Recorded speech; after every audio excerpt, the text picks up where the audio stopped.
अस्सलामुअलैकुम वरहमतुल्लाहि वबरकातुहू।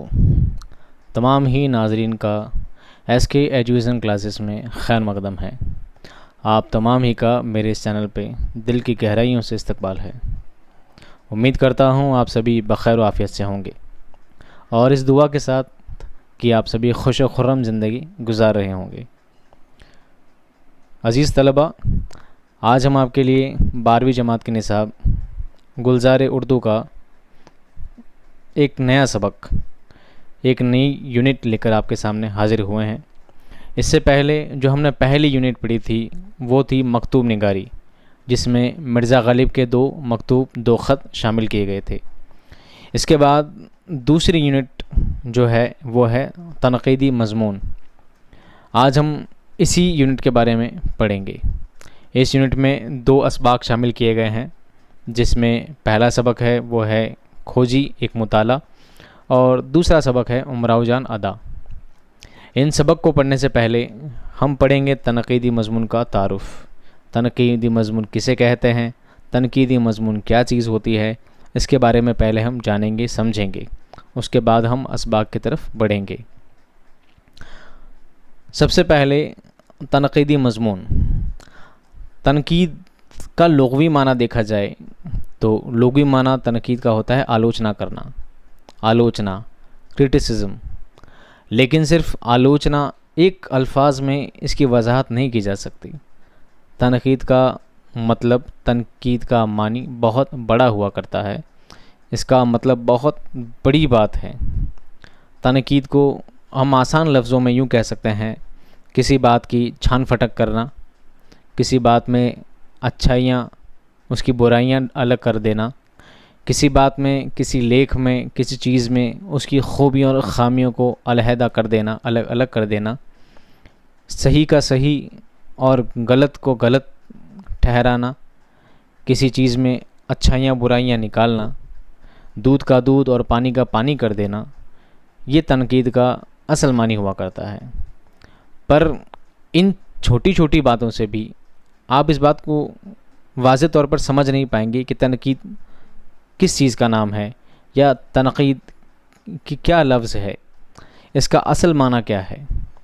मैं और वजाहत करते हुए इस बात को मैं ऐसे समझा सकता हूँ। मैं आपको एक मिसाल पेश करता हूँ। सबसे पहले मैं ये बताना चाहूँगा कि तनक़ीद का खाने पीने से कोई मतलब नहीं है, कोई ताल्लुक़ नहीं है। पर मैं आपको जो मिसाल पेश करने जा रहा हूँ उससे ये बात वाज़ेह हो जाएगी, ये बात साफ़ हो जाएगी और आप तनक़ीद का असल माना सही तौर पर समझ पाएंगे। तनक़ीद की मिसाल मैं कुछ इस तरह देता हूँ, जैसे आपको तरह तरह के होटलों में खाना खाने का शौक़ है। इस तरह आपको कई तरह के खाने का अंदाज़ा हो चुका है कि कौन सा खाना किस तरह का बनना चाहिए, किस खाने को किस तरह बनाना चाहिए, किस खाने में कैसी खूबियाँ होनी चाहिए। आपको इसका अच्छा तजुर्बा हो चुका है। आपने कई तरह की अलग अलग होटलों में खाना खाया है, ठीक है। अब आप ये सोचिए कि आपका कोई दोस्त है और उसे किसी दूसरे होटल में, किसी होटल में खाना खाने की उसने इच्छा ज़ाहिर की है कि मुझे फ़लाँ होटल में खाना खाने जाना है। अब चूँकि आपने हर होटल में खाना खाया है, आपने उस होटल में भी कभी खाना खाया था, तो अब आप उससे उस होटल के बारे में बताएंगे, उस होटल के खाने की तारीफ़ करेंगे या उस खाने की अच्छाइयाँ भी बताएंगे और बुराइयाँ भी बताएंगे कि देखो भाई, मैंने उस होटल में खाना खाया था पर उस खाने में कुछ इस तरह की कमियाँ थी, कुछ ख़ामियाँ थी और कुछ में कुछ इस तरह की खूबियाँ थी। आप उनकी अच्छाइयों को, उस खाने की अच्छाइयों को और उस खाने की बुराइयों को अलग अलग करके उसे बता देंगे।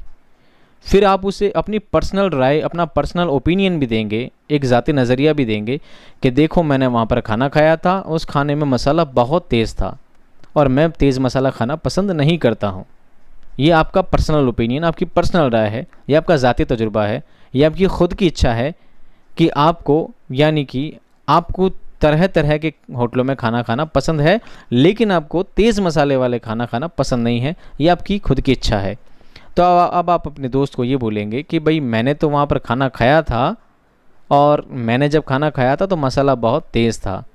अब ये आपकी इच्छा है कि आप वहाँ पर जाकर खाना खाएं या नहीं, पर मैं उसकी अच्छाइयाँ और खूबियाँ आपके सामने वाज़ेह तौर पर पेश कर देता हूँ। इसे ही कहेंगे तनक़ीद। ये हुआ एक खाने का मामला।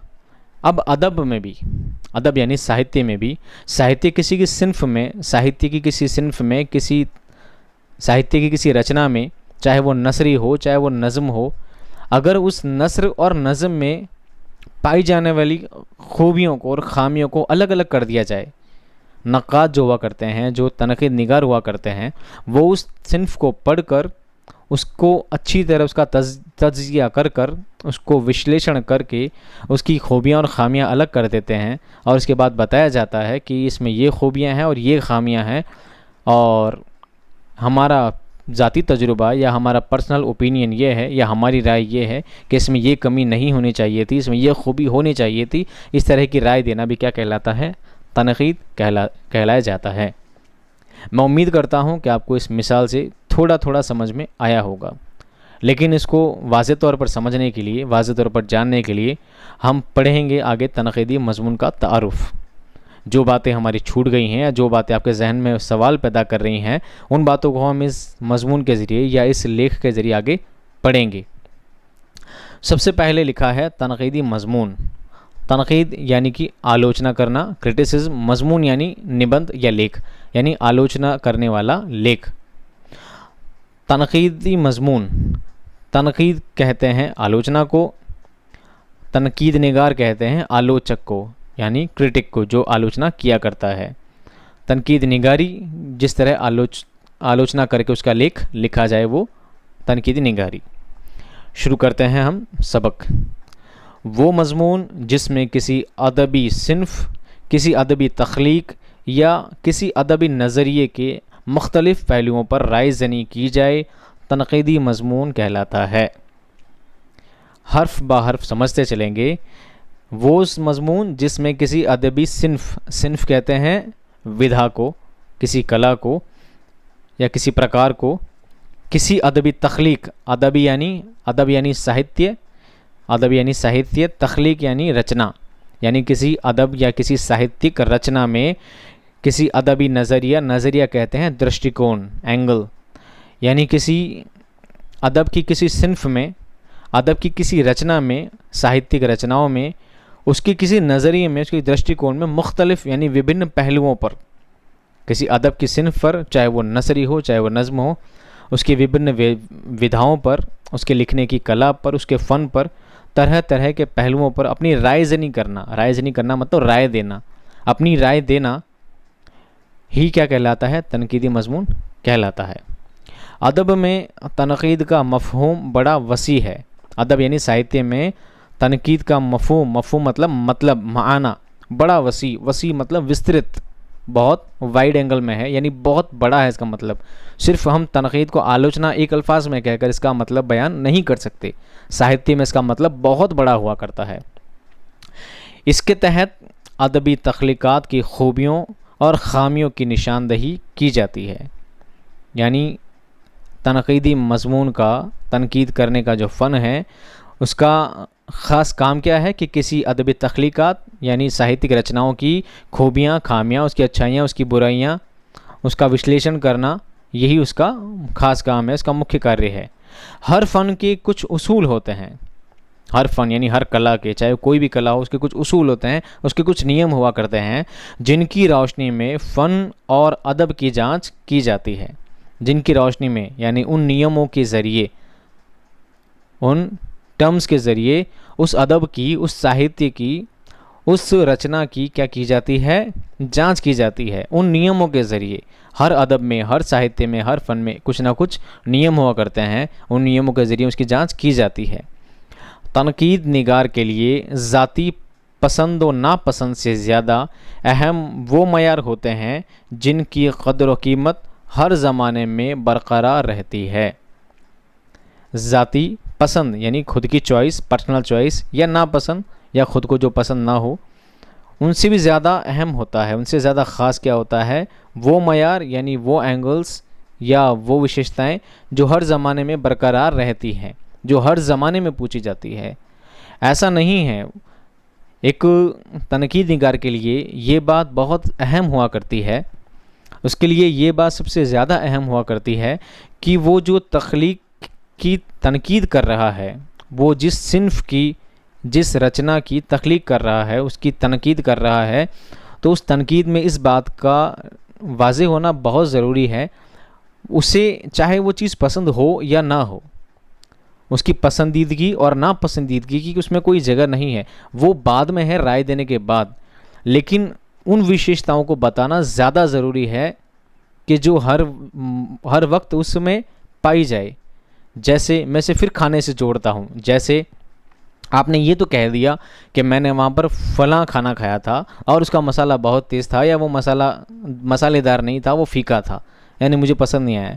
लेकिन असल में आपको ये बात भी बतानी पड़ेगी कि वो जो मैंने डिश खाई थी, वो जो मैंने खाना वहाँ पर खाया था, वो असल में हर दौर में फ़ीका ही खाना खाया जाता है। क्या उसका चलन हमेशा फ़ीका ही रहा है? क्या उसका चलन हमेशा ज़्यादा तेज़ तड़के वाला, ज़्यादा मसालेदार ही रहा है? ये बात बताना ज़्यादा ज़रूरी है। आपको मसालेदार पसंद नहीं है, आपको फ़ीका पसंद नहीं, ये आपकी पर्सनल चॉइस है, ये एक नक्काद की पर्सनल चॉइस है, ये उसका ज़ाती तजुर्बा है, ये उसकी ज़ाती ख्वाहिश है। वो बता सकता है कि हाँ मुझे पसंद नहीं, लेकिन ज़्यादा ज़रूरी ये है कि असल में वो चीज़ सही है कि नहीं। आपने ये बात तो उसे बता दी कि मेरे को या मुझे तेज़ मसाले वाला खाना पसंद नहीं है, इसलिए मैंने वहाँ पर खाना मैं मुनासिब नहीं समझता। पर हाँ, मैं जानता हूँ वो जो खाना मसालेदार है वो मैंने हर जगह खाया, तो हर जगह ज़्यादातर मसालेदार खाना ही मिला करता है, और ऐसा ही होना चाहिए, क्योंकि उसे उसके तरीके पता हैं, क्योंकि उसने तरह तरह के होटलों में खाना खाया है। इसका मतलब कि आपको तनकीद की बहुत ज़्यादा जानकारी होनी चाहिए। आप जिस फ़न में, जिस विधा में, जिस रचना के लिए आप तनकीद कर रहे हैं, कि आपको उसमें पूरा महारत हासिल होनी चाहिए, उसके बाद ही आप उसमें तनकीद कर सकते हैं। तो तनकीद निगार के लिए ये बात भी बहुत अहम होती है कि वो उसकी सारी अच्छाइयाँ, खामियाँ, खूबियाँ, बुराइयाँ सब वाज़े करने के बाद अपनी ज़ाती राय बाद में दे, लेकिन वो बात पहले बताए जो ज़माने में चला करती है और हमेशा वो चीज़ मान्य है। ठीक है, आगे देखिए, हम जब किसी अदबी तख्लीक को पढ़ते हैं तो वो हमें मुतासिर करती है। मुतासिर करती है मतलब प्रभावित करती है। हम जब भी कोई साहित्यिक रचना पढ़ते हैं तो हमें क्या करती है? वो प्रभावित करती है। ये तासुर यानी ये प्रभाव अच्छा भी हो सकता है और बुरा भी। यानी हम कोई साहित्यिक रचना पढ़ रहे हैं तो उसका हम पर जो प्रभाव पड़ेगा, जो तासुर पड़ेगा, हम उससे जब मुतासिर होंगे तो हो सकता है ये बात हम अच्छी भी हो सकती है, उसका तासुर, उसका प्रभाव हम पर बुरा भी पड़ सकता है और अच्छा भी पड़ सकता है। ये तासुर वक्त भी हो सकता है और मुस्तकिल भी। वक्ती यानी टेम्परेरी भी हो सकता है और मुस्तकिल यानी परमानेंट, हमेशा के लिए भी हो सकता है। यानी कुछ बातें ऐसी होती है, कुछ मामलात ऐसे हुआ करते हैं जिनका हम पर जो प्रभाव पड़ता है, हमारे ऊपर जिसका जो प्रभाव पड़ता है वो टेम्परेरी भी हो सकता है और हमेशा के लिए भी। चूँकि हम में ज़्यादातर लोग अदब को वक्त गुजारी की चीज़ समझते हैं, वक्त गुजारी यानी टाइम पास के लिए, और उससे सिर्फ तफरीह हासिल करना चाहते हैं, इसलिए हम बिलउमूम किसी तख्लीक को बार बार नहीं पढ़ते। मैं फिर खाने से कनेक्ट करूँगा एक बार फिर। यानी कि एक इंसान होटल में खाना खाने जाता है सिर्फ किस लिए? अपना पेट भरने के लिए, ज़्यादा कुछ नहीं। पर असल में इसी तरह अदबी तख्लीक के बारे में भी ये कहा जाता है कि हम अदबी तख्लीक पढ़ते हैं, हम साहित्यिक रचनाएं पढ़ते हैं, किस लिए? सिर्फ टाइम पास के लिए। हाँ, एक बार पढ़ लिया, मन बहला लिया, उससे हमने तफरी हासिल कर ली, अपना मन बहला लिया और बस टाइम पास के लिए हमने एक बार पढ़ी और बात ख़त्म, इससे ज़्यादा कुछ नहीं। इसी तरह हम होटल में खाना खाने गए, खाना खाया, पेट भर लिया, बात ख़त्म। लेकिन जो शेफ़ हुआ करता है, जिसको उस खाने में रुचि हुआ करती है, जिसको खाने की समझ हुआ करती है, वो खाना लेता है, जायके के साथ खाना खाता है और उस खाने की पूरी समझ निकालता है। इसी तरह तनकीद निगार भी एक सिन्फ को बार बार पढ़ता है, हर बार उसे एक नया टेस्ट आता है, हर बार उसे एक नई बात जानने को, नई बात समझने को मिला करती है। जबकि तनकीद निगार अदबी तख्लीक का एक से ज़्यादा बार मुताला करता है और हर बार वो नए तासुर से दो चार होता है। मुताला करता है मतलब अध्ययन करता है। यानी तनकीद निगार क्या करता है? उस तख्लीक को, उस रचना को बार बार पढ़ता है और हर बार उसको एक नया तासुर से दो चार होता है, हर बार उसको एक नया प्रभाव पड़ता है, हर बार उसे एक नई चीज़ जानने को मिलती है। वो जितनी बार उस रचना को पढ़ता है, हर बार उसमें से एक नई खूबी या एक नई खामी उसके सामने जाहिर हो जाती है। उन सभी चीज़ों से दो चार होता है, यानी सामना सामना उसका हो जाता है। जितनी बार वो उस रचना को पढ़ता है उतनी ही बार उसमें एक नई चीज़ पैदा हो जाती है, चाहे वो खूबी हो चाहे वो खामी हो। लेकिन हम उसे सिर्फ एक बार ही पढ़कर छोड़ देते हैं। आम तौर पर लोग साहित्यिक रचनाओं को, अदब तख्लीक को सिर्फ तफरीह हासिल करने के लिए, टाइम पास के लिए, दिल बहलाने के लिए पढ़ा करते हैं। लेकिन तनकीद निगार उसे बार बार पढ़ा करता है ताकि वो हर बार पढ़ने के बाद उसे उनमें से ख़ास बातें उसके सामने आ सके, जो बातें उसमें छुपी हुई है, पोशीदा हैं। बहुत सी तासुरात से गुज़रने के बाद वो उनकी छान फटक करता है। यानी जब बार बार उन बातों को, उन विधाओं को, उन लेख को, उन साहित्यिक रचनाओं को जब पढ़ता है तो हर बार पढ़ने के बाद उसको एक नई नई चीज़ें उसमें से मिला करती है, चाहे वो खूबियों के रूप में हो चाहे वो खामियों के ज़रिए हों। उससे हर बार कुछ नई बातें जानने को मिलती है। फिर वो उनको छान फटक करता है। छान फटक करना यानी अलग अलग करना।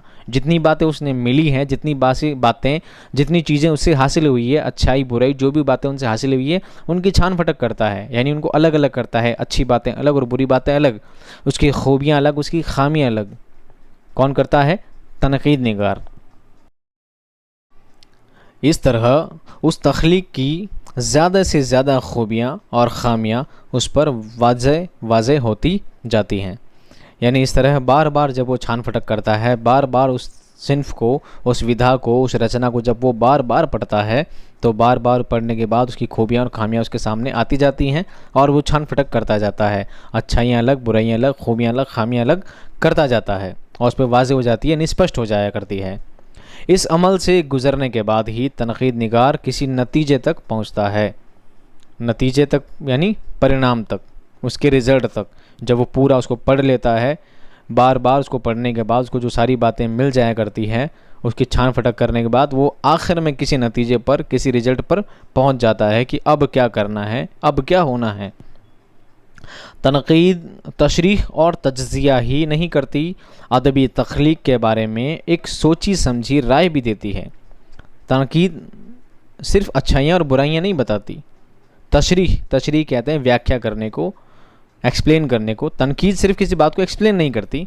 ये तज्ज़िया मतलब विश्लेषण, एनालिसिस ही नहीं करती, अदबी तख्लीक के बारे में एक सोची समझी राय भी देती है। यानी सिर्फ उसकी व्याख्या करना, उसका विश्लेषण करना, उसको एक्सप्लेन करना, उसका एनालिसिस करना, यही सिर्फ काम नहीं है तनकीद का। तनकीद का काम ये भी है कि बिल आखिर उसको एक राय भी देनी होती है।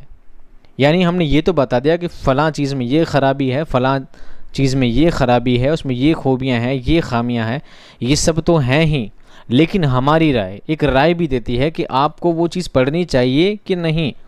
उसको पढ़ने के बाद आपके ऊपर अच्छा तासुरात पड़ेगा या नहीं, उसका तासुर, उसका प्रभाव आप पर अच्छा रहेगा या नहीं, आप पर उसका प्रभाव अच्छा पड़ेगा या बुरा पड़ेगा। इन सब बातों की राय भी कौन देती है? तनकीद। तनकीद का ये काम भी हुआ करता है। हाली, शुबली और मोहम्मद हुसैन आज़ाद के दौर के बाद जिन नक्कादों की तहरीरें हमारे लिए ख़ास अहमियत रखती हैं, उनमें अब्दुर्रहमान बिजनौरी, मसऊद हसन रिजवी अदीब, मजनू गोरखपुरी, एहतशाम हुसैन, आल अहमद सुरूर, कलीमुद्दीन अहमद वगैरह के नाम नुमायाँ हैं। नुमायाँ मतलब स्पष्ट हैं। हाली, शुबली, मोहम्मद हुसैन आज़ाद के दौर के बाद काफ़ी सारे नक्काद हुए हैं, बहुत नक्काद हुए हैं जिन्होंने तनकीद की है अलग अलग चीज़ों में, अलग अलग सिनफ़ों में। किसी ने नस्र में, किसी ने नज़्म में अलग अलग क्या की है? तनकीदें की है। और जिनके नाम यहाँ पर शाये हैं, यहाँ पर दिए गए हैं, जिनमें अब्दुर्रहमान बिजनौरी, मसूद हसन रिजवी अदीब, मजनू गोरखपुरी, एहतशाम हुसैन, आल अहमद सुरूर, कलीमुद्दीन वगैरह के नाम नुमायाँ हैं, यानी स्पष्ट हैं।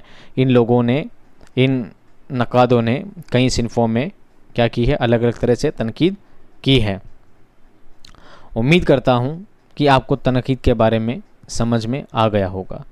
अगर तनकीद के बारे में, तनकीद किस चीज़ को कहते हैं, तो तनकीद का बहुत छोटा और आसान सा माना है। तनकीद का मतलब आलोचना करना। आसान ज़बान में दूध का दूध, पानी का पानी करना। किसी लेख में, किसी बात में अच्छाइयाँ अलग, बुराइयाँ अलग, उसकी खूबियाँ अलग, खामियाँ अलग करना और उस पर अपनी राय ज़नी करना, यानी अपनी राय, अपना पर्सनल ओपिनियन देना क्या कहलाता है? तनकीद कहलाता है।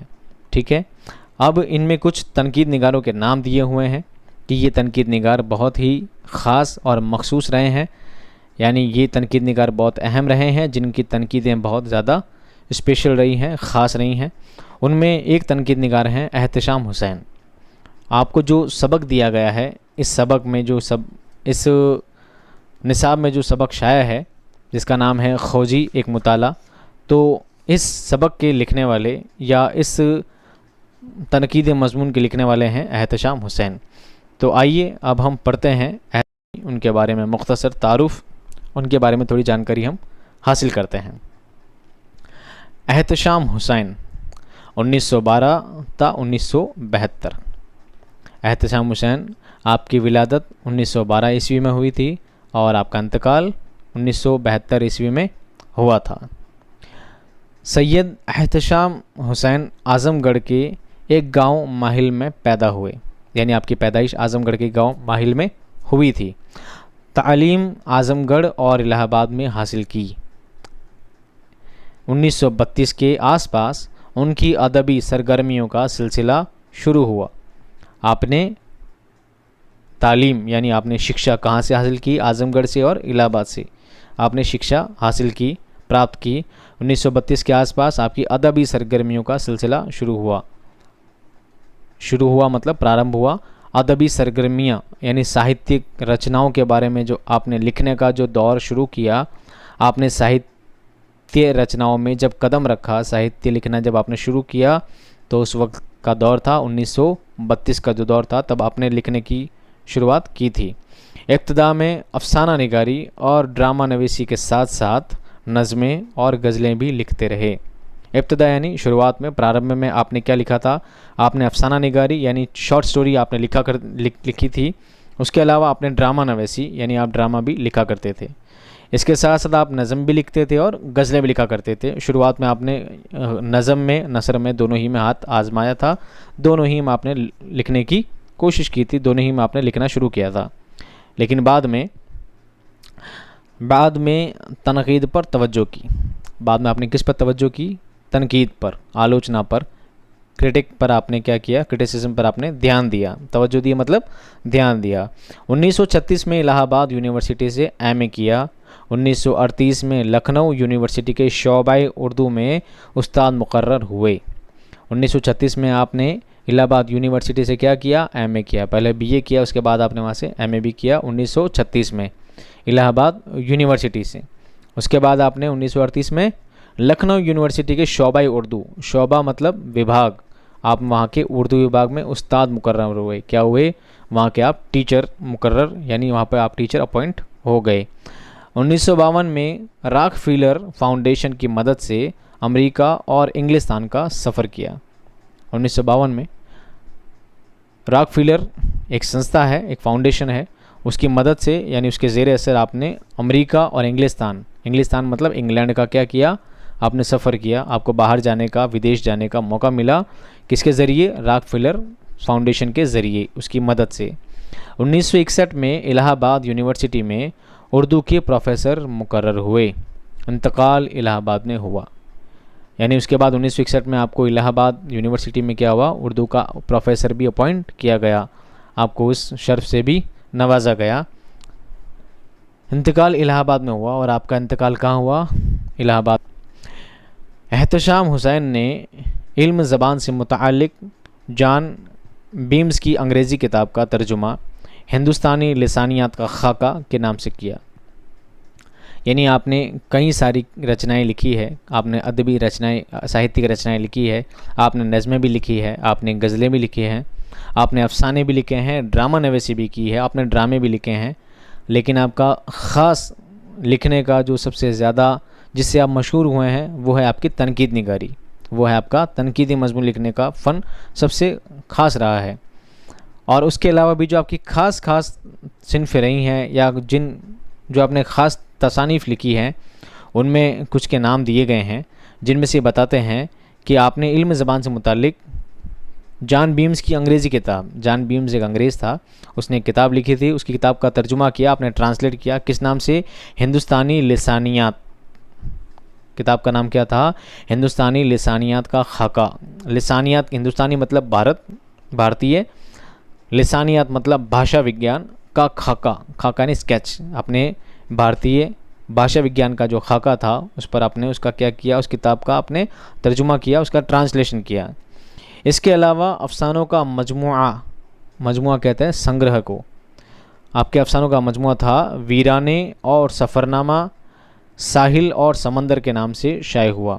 आपका अफ़साना का मजमुआ था वीराने, ये भी छपा, और आपका सफ़रनामा था उसका नाम था साहिल और समंदर, ये भी आपके मजमुओं में शामिल था, शाया हुआ था। ये कंपटीशन के एग्ज़ाम्स में ये छोटी छोटी बातें बहुत ज़्यादा पूछी जाती है, आपको इन बातों को अभी से ही ध्यान रखकर चलना है।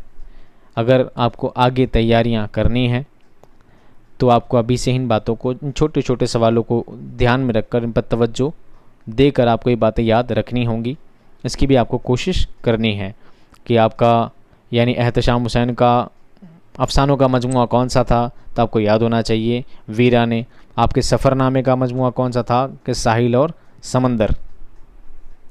बच्चों के लिए उर्दू की कहानी लिखी, हिंदी में और उर्दू अदब की तारीख़ और साहित्य का आलोचनात्मक इतिहास के उन्वान से मुरत्तिब की। मुरत्तिब की मतलब संपादित की। आपने बच्चों के लिए उर्दू की कहानी लिखी और हिंदी उर्दू में उर्दू साहित्य का आलोचनात्मक इतिहास के नाम से मुरत्तिब किया। आपने हिंदी में भी लिखा है, हिंदी सिन्फ में, हिंदी साहित्य में भी आपने उर्दू साहित्य का आलोचनात्मक इतिहास के बारे में आपने लिखा है। इस उन्वान से, उन्वान कहते हैं नाम से, एहतशाम हुसैन का असल मैदान तनकीद है। असल मैदान यानी जिसमें आपने ख़ास काम किया है, जिसमें आपने सबसे ज़्यादा लिखा है, वो क्या है? तनकीद है। तनकीद निगारी का काम आपने सबसे ज़्यादा किया है। वो तरक्की पसंद तहरीक से शुरू से वाबस्ता रहे, यानी तरक्की पसंद तहरीक से आप शुरू से वाबस्ता रहे, यानी हमेशा उसके टच में रहे। आप इश्तराकियत में यकीन रखते थे। इश्तराकियत कहते हैं सहयोग को। इश्तराकियत किसे कहते हैं? सहयोग को। आप सहयोग में यकीन रखते थे, आप सहयोग की भावना को ज़्यादा सपोर्ट किया करते थे। आप ये कहा करते थे कि सहयोग से, आपसी सहयोग से, एक दूसरे की मदद करने से ही इंसान की, मुल्क की और दुनिया की तरक्की मुमकिन है। अगर इंसान सहयोग की भावना नहीं होगी, अगर इंसान एक दूसरे का सहयोग नहीं करेगा, एक दूसरे की मदद नहीं करेगा, तो सब कुछ पीछे जाएगा। इंसान की स्थिति भी अच्छी नहीं रहेगी, इंसान खुद पीछे जाएगा, उसके साथ वाले पीछे जाएंगे, मुल्क की तरक्की रुकेगी, दुनिया की तरक्की रुकेगी। अगर इंसान की, मुल्क की और पूरी दुनिया की तरक्की चाहते हैं तो हमें सहयोग करना चाहिए। इस बात में वो यकीन रखा करते थे, इश्तराकियत में।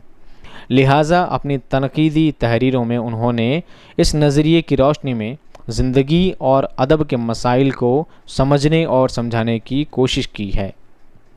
यानी आपने जितनी भी तसनीफ़ लिखी हैं, उन तमाम तसनीफ़ों में आपने इस बात पे बहुत ज़्यादा ज़ोर दिया है, किस पर? सहयोग पर, इश्तराकियत पर, इसके मसले और मसाइल, इसकी जो समस्याएं और उन समस्याओं का जो हल, जो बातें पेश आती है, उन सभी को आपने इसमें लिखा है, इस पर बहुत ज़्यादा ज़ोर दिया है अपनी तसानीफ़ों में।